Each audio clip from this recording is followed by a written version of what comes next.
Spermatogenesis. Spermatogenesis merupakan proses pembentukan sel sperma yang terjadi di dalam testis.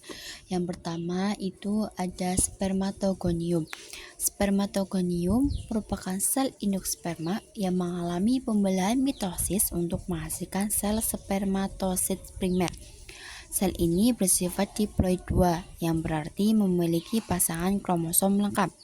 Spermatosit primer ini merupakan sel yang akan mengalami pembelahan meiosis 1 yang menghasilkan dua sel anak yang disebut spermatosit sekunder. Spermatosit sekunder akan mengalami pembelahan mitosis 2 yang menghasilkan 4 sel spermatid yang masing-masing bersifat haploid N yang memiliki setengah jumlah kromosom dari sel induk. Nah, selanjutnya itu ada spermatid.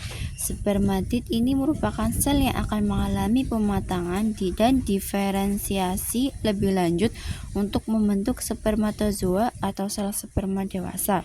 Nah, yang terakhir itu ada spermatozoa. Spermatozoa itu merupakan hasil akhir dari spermatogenesis yang siap untuk membuahi sel. Selanjutnya ada struktur sel sperma. Struktur sel sperma terdiri dari 3 bagian. Yang pertama itu bagian kepala, bagian tengah, dan bagian ekor. Bagian kepala berbentuk oval dan berisi inti sel atau nukleus yang membawa informasi DNA atau kromosom. Bagian tengah merupakan penghubung antara kepala dan ekor sperma dan di dalamnya terdapat banyak mitokondrian. Bagian terakhir itu bagian ekor. Bagian ini berbentuk panjang dan menyerupai cambuk yang memungkinkan sperma bergerak. Ekor ini berfungsi sebagai alat gerak sperma untuk berenang menuju sel telur melalui gerakan berputar. Di 3 bagian ini terdapat bagian lainnya di dalamnya. Yang pertama itu ada akrosom. Akrosom ini membantu sperma menembus sel telur. Yang kedua itu ada nukleus. Nukleus ini menyimpan materi genetika berupa DNA atau protein. Selanjutnya bagian leher. Bagian leher ini mengatur mikrotubulus utama zigot setelah pembuahan menyimpan mitokondrian yang berfungsi sebagai sumber energi. Yang selanjutnya ada mitokondrian. Mitokondrian ini menghasilkan energi yang diperlukan untuk bergeraknya sperma dan menghasilkan ATP, membantu kapasitalisme sperma, membantu homeostatis kalsium, membantu pembentukan spesies oksigen reaktif, dan yang terakhir membran plasma. Membran plasma ini menyeleksi molekul yang boleh masuk ke dalam sel, yang berfungsi untuk melindungi sperma dari cedera di luar sel, membantu interaksi antara sperma dan sel telur, dan yang terakhir membantu proses pembelahan sel. Oogenesis. Oogenesis merupakan pembentukan sel telur yang terjadi pada ovarium. Bagian pertama itu ada oogonium. Oogonium merupakan proses awal dari oogenesis. Oogonium juga memiliki sifat sel diploid 2 yang mengalami pembelahan melalui mitosis yang menghasilkan oosit primer. Nah, oosit primer ini akan terbelah lagi melalui meiosis 1 yang menghasilkan oosit sekunder dan badan pola primer, atau bisa disebut juga badan kutub primer.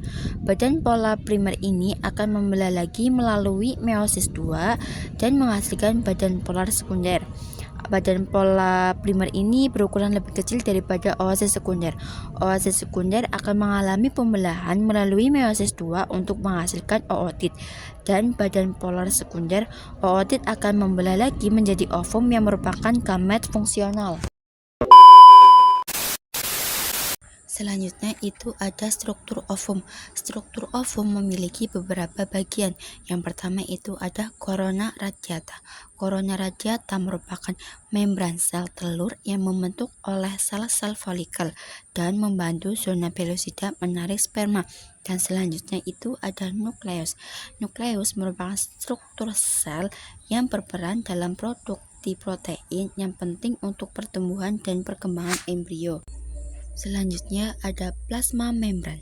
Plasma membran memiliki cadangan makanan yang disimpan dalam cytoplasma untuk mendukung perkembangan embrio awal yang terdiri dari protein, lipid, dan karbohidrat yang berfungsi untuk menyediakan nutrisi untuk embrio.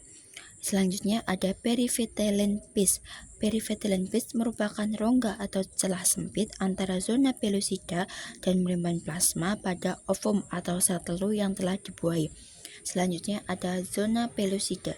Zona pellucida merupakan membran transporan tebal yang terletak di antara membran vitellin.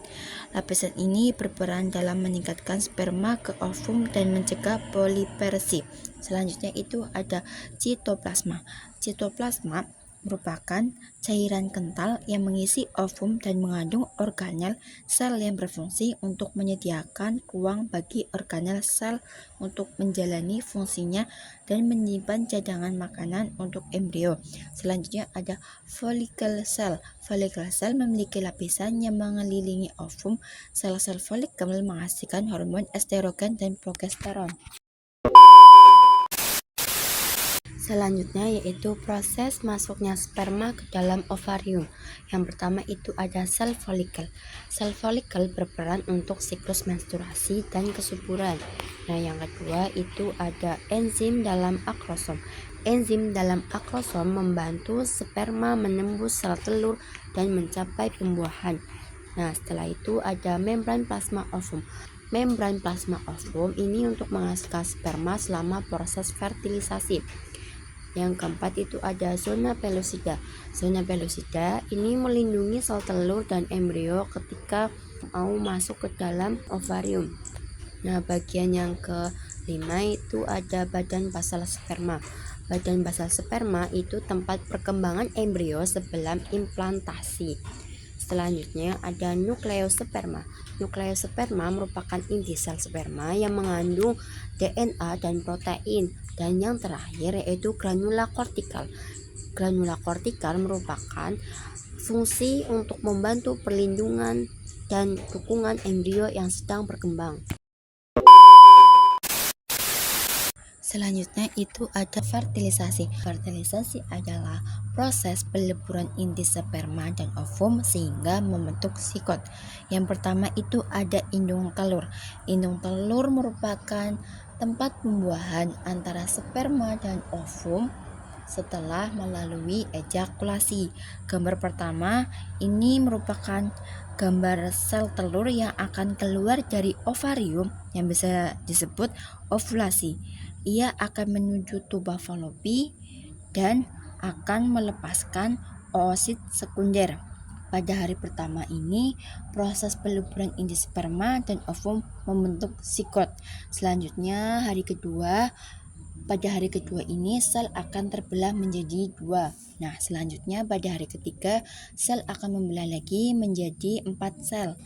Dan selanjutnya pada hari keempat sel akan membelah menjadi 16 dan akan terus membelah sehingga membentuk kumpulan sel yang berbentuk anggur yang bisa kita sebut juga morula. Nah, pada hari kelima morula mulai terbentuk. Morula itu tahap awal perkembangan embrio yang berupa massa pada sel-sel yang disebut blastomer.